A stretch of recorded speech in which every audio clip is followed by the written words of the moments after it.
اکرم موټرسایکل په عمر باندې په لک روپۍ په پور خرڅ کړي. بیا اکرم له عمر څخه دا موټرسایکل په 90,000 یا 95,000 یا په 80,000 په نغدو واخیستی. دا سود ده، دا نه ده جایز چې اکرم راولاړ چې په عمر باندې په لک روپۍ موټرسایکل خرڅ کړي.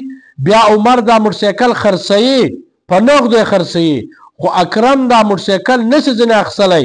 ولې؟ ځکه اکرم دا عمر ته موټرسایکل په پور ورکړی ده.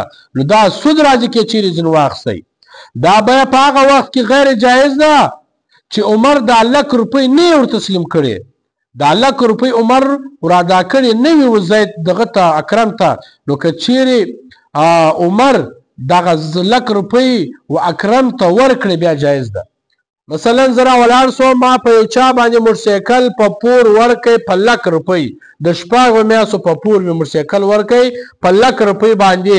اوس دغه موټرسایکل چې راسه واخیستی، دغه سړی دا موټرسایکل په نغدو روپو خرڅوي، روپو ته ضرورت لري، خو زه دا موټرسایکل نشم ځینې اخیستلی. ولې؟ ځکه ما ده ته په پور ورکړی ده او تر څو پورې ده ما ته دا روپۍ راکړې نه وي. که چیرې ده ما ته خپلې روپۍ راورسولې بیا زه دا موټرسایکل اخیستلی سم. که ما پر ده روپۍ باندې ولې بیا زه دا موټرسایکل نسم رانیولی.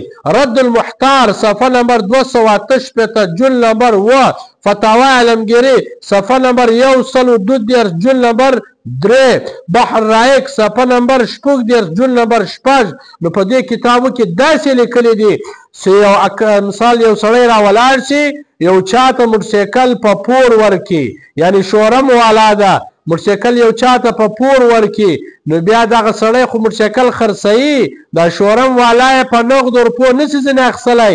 ولې؟ ځکه ده په پور ورکړی ده او روپۍ هم نه دي ور ادا کړې.